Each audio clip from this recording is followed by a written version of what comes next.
ஆண்டவராய் இயேசு கிறிஸ்துடைய பரிசுத்த நாமத்தில் அப்பா பிதாவுக்கும் நம் ஆண்டவர் இயேசு கிறிஸ்துக்கும் கனமும் மகிமையும் மாட்சியும் வல்லமையும் ஆராதனையும் என்றென்றும் உரித்தாகட்டும்.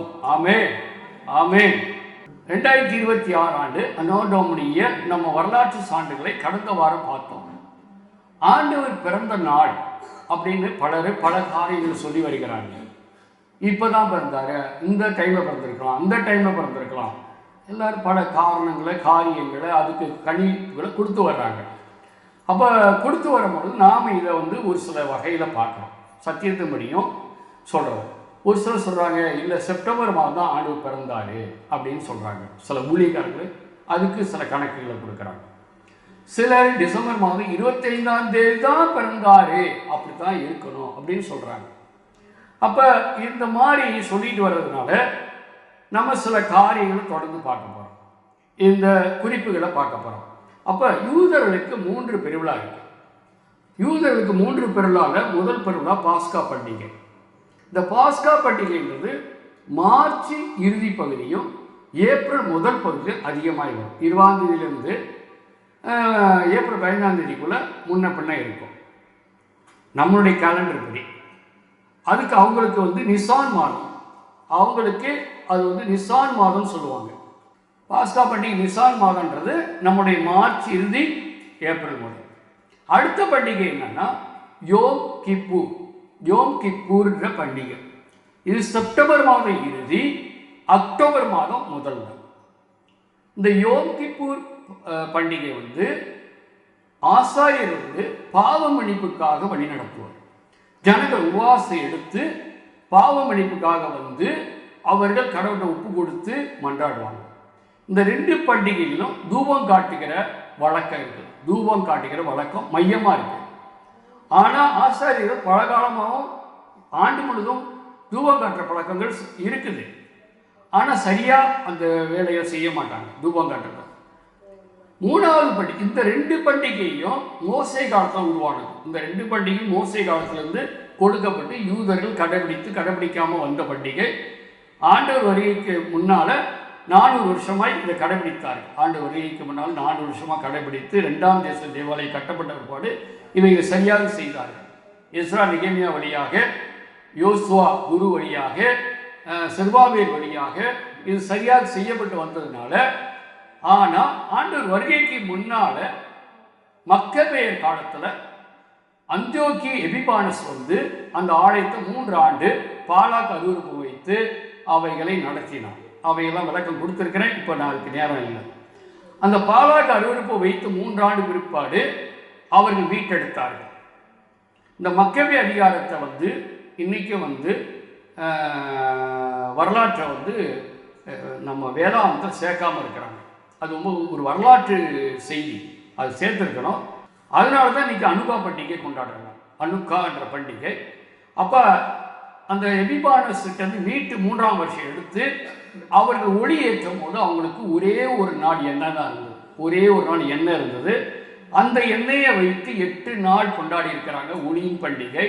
அது நவம்பர் மாதம் இறுதி பகுதி, டிசம்பர் மாத பகுதியில் வரும். இப்படி வரும்பொழுது இந்த ஒளியின் பண்டிகை இது உலகத்திலையும் பலர் கொண்டாடுறாங்க. யூதர்கள் அனுகா பண்டிகை, ஒளியின் பண்டிகை கொண்டாடினார்கள். அந்த ஆலயத்தில் ஒளியேற்றினார்கள்.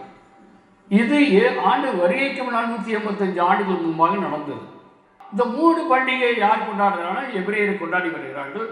இந்த அனுகா பண்டிகையில் இப்பொழுது ஆஸ்திரேலியாவில் கூட சுட்டுக் கொல்லப்பட்டது அந்த சம்பவம் நடந்தது. அவங்க பண்டிகை கொண்டாடிட்டு இருக்கும்போது 15 பேர் சுட்டு போனார்கள். அப்போ அந்த அனுகா பண்டிகையில் தூபம் காட்டுற பழக்கங்கள் அப்படி இல்லை.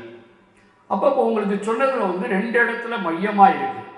இந்த தூபம் காட்டுற பழக்கத்தில் அந்த லேவி குருகள் ஆசாரியர்களுக்கு சீட்டு போட்டு வச்சுருப்பாங்க. இந்த மாதங்களை நீ தூபம் காட்டணும், இந்த நாட்களை உனக்கு அப்படின்னா. இந்த நாட்கள், இந்த விழா நாட்கள் பாஸ்கா பண்டிகையில் ஒரு 15 நாட்கள். அதே போல் ஆண்டு தொடங்கி நிசான் மாதம் 1ஆம் தேதியிலேருந்து 15ஆம் தேதி வரைக்கும் பாஸ்கா பண்டிகைக்குள்ளே வந்துடும், 14ஆம் தேதி வரும். அதே போல் இந்த யோம் கிப்பூர் பண்டிகையிலையும் வரும். அப்போ இந்த 15 நாளில் ஒரு தூபம் காட்டுற நேரத்தில் தான் யார் பேசுனது? வானதூதர் சக்கரியா கிட்ட பேசுகிறார். அப்போ ஒன்று எங்கே பேசியிருக்கணும் அதிகமாய் அவருக்கு அந்த நாட்களில் பாஸ்கா பண்டிகையில் அவர் பேசியிருந்தார். பாஸ்கா பண்டிகையில் மார்ச் எண்டிலிருந்து ஏப்ரலுக்குள்ள தேவதூதர் வந்து சக்கரியா பேசியிருந்தார். அந்த நாட்களில் யார் கர்ப்பவதியானார்கள்? எலிசபெத் அம்மாள் கர்ப்பம் தரித்தார்கள். எலிசபெத் அம்மா அப்பொழுது கர்ப்பம் தரித்தார். அதோடைய 6ஆம் மாதம் செப்டம்பர் அக்டோபரை குறிக்கிறது. செப்டம்பர் அக்டோபர் மாதம் அவர்களுக்கு 6ஆம் மாதம். யாருக்கு 6ஆம் மாதம்? எலிசபெத் அம்மாளுக்கு. அந்த 6ஆம் மாதத்தில் யாருக்கு முதல் மாதம்? மரியாளுக்கு முதல் மாதம். அப்படி மரியாளுக்கு முதல் மாதமாக இருந்தால் அவருடைய குழந்தை ஜூன் 15ஆம் தேதியிலிருந்து ஜூலை 15ஆம் தேதிக்குள்ள இயேசு பிறந்திருக்கணும். ஒரு ஆண் குழந்தை பிறக்கிறதுக்கும் பெண் குழந்தை கூட ஏறக்குறைய 280 நாள், 40 வாரம், 9 மாதம், 10 நாள், அதுவும் முன்னப்படையும் இருக்கலாம். 37, 38 வாரமாக இருக்கலாம். 40லேருந்து 42 வாரமாக ஆகலான்றாங்க. அது முன்னப்படம். ஆனால் தேவனும் நிறைவாக செய்யக்கூடிய, எதையும் குறைபட்டு செய்ய மாட்டாங்க. ஒரு 40 வாரத்துக்கு மேலே இருந்தாலும் ஜூன் இறுதி பகுதி, ஜூலை பகுதியில் ஆண்டவர் பிறந்திருக்கணும். அது என்ன காலம்? கோடை காலம். நல்லா புரியுதா? கோடை காலத்தில் அப்போ இயேசு பிறந்தாரா? பிறப்பது எந்த காலம்? குளிர்காலம். அப்போ குளிர்காலத்தில் ஆண்டவர் பிறந்திருந்தா அந்த குளிர்காலத்துக்கு மையப்படுத்தினா யோம் கிப்பூர் அப்படின்ற சொன்ன பாவ நிவாரண பலி. அப்போ இது சிலர் வல்லுநர்கள் சிலர் எடுத்து சொல்கிறாங்க. அப்போ இந்த யோம் கிப்பூர் பணியில் அவர் பனி சீட்டு போட்டு அவர் ஆலயத்தில் தூபம் காட்டியிருக்கிற நேரத்தில் சக்கரியாட்ட வந்து பேசியிருந்தா, அந்த நாளில் பேசியிருக்கும் போது அவருடைய மனைவி கருத்தரித்திருந்தா, அது 6ஆம் மாதம் மார்ச் எண்டு ஏப்ரல் முதல் வாரமாகும். அந்த மார்ச் இறுதியில் அன்னை மரியாதை தேவதூதர் சந்தித்து வாழ்த்து கூறியிருக்கோம். அப்போ எலிசபெத் அம்மாள் கருவுற்றது செப்டம்பர் லாஸ்ட் அக்டோபர் முதல் வாரம் என்றால், அன்னை மரியாளுடைய கருவுற்ற காலம் 6ஆம் மாதம் பாஸ்கா பண்டிகை காலம்.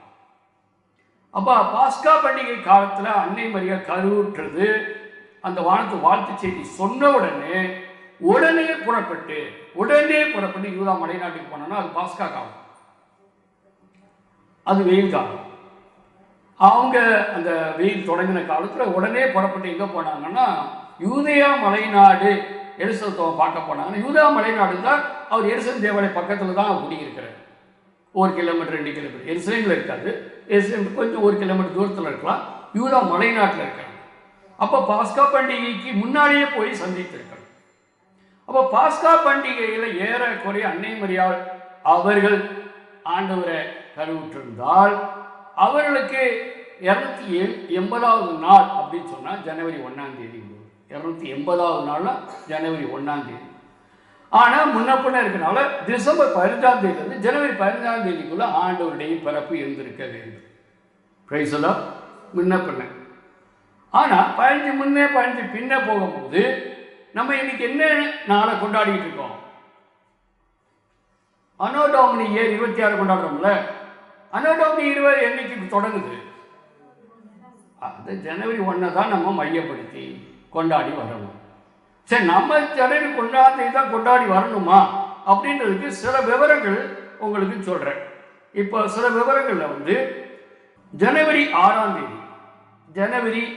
தேதி அர்மேனிய கிறிஸ்தவர்கள் ஆண்டவர் காலத்திலிருந்து அவர்கள் அந்த நாளை குறித்து கணக்கிட்டு இன்னைக்கு வரைக்கும் கொண்டாடி வர்றாங்க. அர்மேனிய கிறிஸ்தவர்கள் ஜனவரி 6ஆம் தேதி. இந்த அர்மேனிய கிறிஸ்தவர்கள் தான் ஆதி கிறிஸ்தவர்கள். அர்மேனிய கிறிஸ்தவர் ஒருவர், அதாவது டமாஸ்கஸ்ல சீரிய கிறிஸ்தவர்களும் அந்தோக்கியா கிறிஸ்தவர்களும், இந்த அர்மேனிய கிறிஸ்தவர்கள் தான் அந்தோக்கியாவிலிருந்து சீரியா, சீரியாவிலிருந்து அர்மேனியா. இவர்கள் 50 ஆண்டுகள் வாழ்ந்த கிறிஸ்தவர்கள். அப்போஸ்தலர் பேதுரு, பவுலெல்லாம் சந்தித்தவர்கள், பேசினவர்கள். அப்போ அவங்க 6ஆம் தேதி கொண்டாடுறாங்க. சரி, ஆர்த்தடாக்ஸ் எத்தோப்பியன்னா ஜெருசலேம் கீழே இருக்குது, அது ஆப்பிரிக்காவில் இருக்குது. ஆனால் ஜெருசலேம் அவங்க நிறையா தாவியாச காலத்தில் சால்முரஸில் நிறையா பணியில் அந்த எத்தோப்பியர் தான் நிறையா இருப்பாங்க. உள்ள நிறைய வேலையில் யூதர்களுடைய வேலையில் நிறைய அவங்க பங்கு இருக்காங்க. அதனால் எத்தோப்பிய கிறிஸ்தவர்கள் நிறையா இருக்காங்க. இன்றைக்கி அது பாதி முஸ்லீம் நாடாக மாறிட்டு இருக்கு. ஒரு அப்போஸ்தலர் ஒருத்தர் எத்தோப்பியாவில் போய் மரணம் அடைஞ்சிருக்காங்க. ஆனால் அவங்க ஜனவரி 7ஆம் தேதி கிழக்கத்திய மரபு திருச்சபைகள், சீரியன் ஆர்த்தடாக்ஸ், அதாவது அரேபிய ஆர்த்தடாக்ஸ்க்கு எல்லாமே ஜனவரி 7ஆம் தேதி இன்னைக்கு கொண்டாடுறாங்க. ஏன் அவங்கெல்லாம் எதை கொண்டாடுறாங்க? ஜூனிய நாட்காட்டி மாறின உடனே அவங்க ஏற்கனவே கொண்டாடுற நாளை வைத்து ஜூனிய நாட்காட்டிப்படி அவங்க கணக்கிட்டு கொண்டாடுறாங்க. ஆனால் புரோட்டஸ்டாண்டும் கேத்தலிக்கும் யூரோப்பிய கிறிஸ்தவர்கள் ஜூனிய நாட்காட்டி 25ஆம் தேதி எப்படி கொண்டாடினாங்களோ அப்படி கொண்டாடுறாங்க. ஏன்னா ஐரோப்பாவில் யூதருடைய ஆதிக்கம் அதிகம், இயேசு நம்பாத யூதருடைய ஆதிக்கம் அதிகம். இன்றைக்கி அமெரிக்காவில், இன்றைக்கி ஐரோப்பாவில் யூதருடைய ஆதிக்கத்தினால தான் கிறிஸ்துவ அழியுது. அந்த ஜூலை நாட்காட்படியே தான் கொண்டாடிட்டு வர்றாங்க ஒழிய கிரகோரி நாட்கு மாற்றிக்கொள்ளலாம். இப்போ மாற்றிக்கொள்ளவங்க யார்? Orthodox search. அப்போ ஆர்த்தடாக்ஸ் என்னது? கத்தோலிக்கருக்கும் புரோட்டஸ்டாண்டுக்கும் முன்னாலே எல்லாத்துக்கும் முதல் தோன்றிய கிறிஸ்தவத்துக்கு பேர் தான் ஆர்த்தடாக்ஸ். இவங்கெல்லாம் 300க்கு மேலே 1500 தோன்றிய கிறிஸ்தவம். கத்தோலிக்கா 381 தோன்றிய கிறிஸ்தவம் வரலாற்றில். ஆனால் ஆதி கிறிஸ்தவங்கள் எது? சீரியன் ஆர்த்தடாக்ஸ், அர்மேனிய ஆர்த்தடாக்ஸ், அரேபியன் ஆர்த்தடாக்ஸ்கள், எத்தோப்பியன் ஆர்த்தடாக்ஸ், இப்படி நிறைய ஆர்த்தடாக்ஸ் இருக்குது. எகிப்திய ஆர்த்தடாக்ஸு, காப்டிக், எகிப்தில் காப்டிக் திருச்சு, மார்க்குடியா வந்தது காப்டிக் திருச்சு. இவங்கெல்லாம் ஜனவரி மாற்றிக்கொண்டார்கள். அந்த நாளை கணக்கிட்டு ஜனவரிக்கு மேலே தான் கொண்டாடுறாங்க. அப்போ இயேசு பிறந்தது 1ஆம் தேதியிலேருந்து 12ஆம் தேதிக்குள்ளே கூட நினைக்கலாம், 10ஆம் தேதி இருக்கலாம், 7ஆம் தேதி இருக்கலாம், 5ஆம் தேதி இருக்கலாம், ஜனவரி மேற்பட்டு தான் இருக்கலான்றது ஒரு ஆய்வுக்காக அவர்கள் செய்கிறதை வைத்து நம்ம உணர முடியுது. பிரைஸ் எல்லாம். ஆனால் நம்ம என்ன கொண்டாடணும்? ஆண்டோடைய ஆண்டு என்னைக்கு தொடங்குதோ அன்னைக்கு கொண்டாடணும். அந்த ஆண்டு தொடங்குது. அப்போ நமக்கு ஆண்டு தான் முக்கியம் இல்லையா? 10 நாளைக்கு முன்னால் இருக்கட்டும், பின்னால் இருக்கட்டும், இருந்துட்டு போகட்டும். நமக்கு எது முக்கியம்? எதுக்கு இதை கொண்டாடணும்? எதுக்கு இந்த ஆண்டை நம்ம சொல்ல வர்றோம்? இயேசு கிறிஸ்து ஒருத்தர் பூமியில் வரலங்க சொல்கிறாங்க இல்லையா? அப்போ கொண்டாடலன்னா அவன் சொல்றதுக்கு நம்ம நியாயப்படுத்துறோம். இயேசு கிறிஸ்து ஒருத்தர் பிறக்கலைங்க. அவர் செப்டம்பர் மாதம் பிறந்தாருங்க. அவர் ஏதோ ஒரு நாளில் பிறந்தாருங்க. அவர் கணக்கே இல்லைங்க. பிறந்தார் டிசம்பர் 15லேருந்து ஜனவரி 15க்குள்ள கட்டாயம் பிறந்தார்.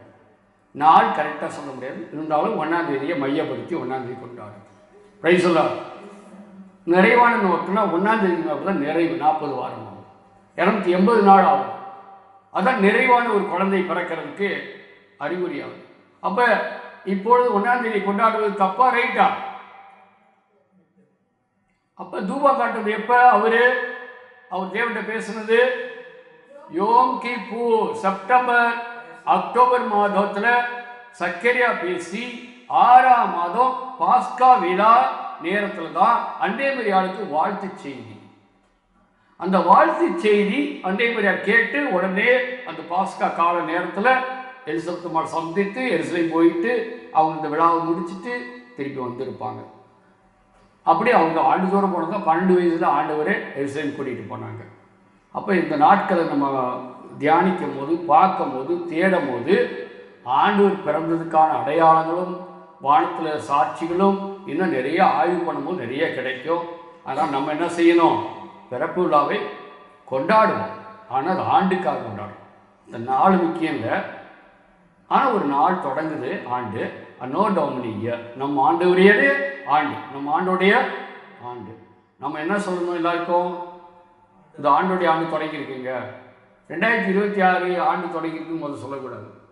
அன்னோ டொமினி இயர், ஆண்டோடைய ஆண்டு தொடங்கியிருக்கு 2026 அப்படி சொல்லணும். அப்படி தான் சொல்லி பழகணும். அப்படி நம்ம சொன்னால்தான் மற்றவங்களுக்கு புரியும். ஏன்னா அது புரியலை. ஆங்கிலேயர் ஆண்டு இன்னைக்கு எல்லாம் நியூஸ் வாசிப்போம். 1ஆம் தேதி ஆங்கிலேயர் ஆண்டு. ஆங்கிலேயருக்கு 1500 வருஷம் கூட ஆகலை. ஆங்கிலேயர் ஆண்டு 1500 வருஷம். கேளுங்க, படித்தவங்க பெரிய ஸ்காலர்ஸுகள், தீசிஸ் முடித்தவங்க எல்லாருமே கேட்டுட்டு தான் உட்காந்துருக்காங்க. அரசியல்வாதம் கேட்டு என்ன படித்தாங்க? ஆங்கிலேயருக்கு 1500 வருஷம் ஆகலையே, அவங்க நாடே உருவாகலையே.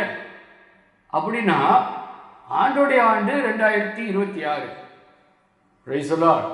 அப்போ அது நம்ம தான் வெளிப்படுத்தணும். இதுக்காக நம்ம போய் அவங்களோட சண்டை போடல, நம்மளோட பேச கிளம்புவாங்க, நம்மளோட வாய்ப்பு. ஒருவருக்கு அறிவிக்கிற செய்தி காற்றில் பரவும், அது விசுவாச செய்தியாக இருக்கும். இது எதுக்கு வாக்குவாதம் பண்ண தேவையில்லை. இது விசுவாசத்தை உருவாக்குறதுக்காக தான் நம்ம எல்லாம் பேச வேண்டியது. விசுவாசத்துக்காக பேசுகிறோம். இவைகளை பிடிச்சிக்கிட்டு கொண்டாடிக்கிட்டு நம்ம பூமியில் அன்றைக்கி தண்ணி அடிச்சுக்கிட்டு சாப்பிட்டுக்கிட்டு அன்றைக்கி தான் கரியாக்கிக்கிட்டு அது இல்லை.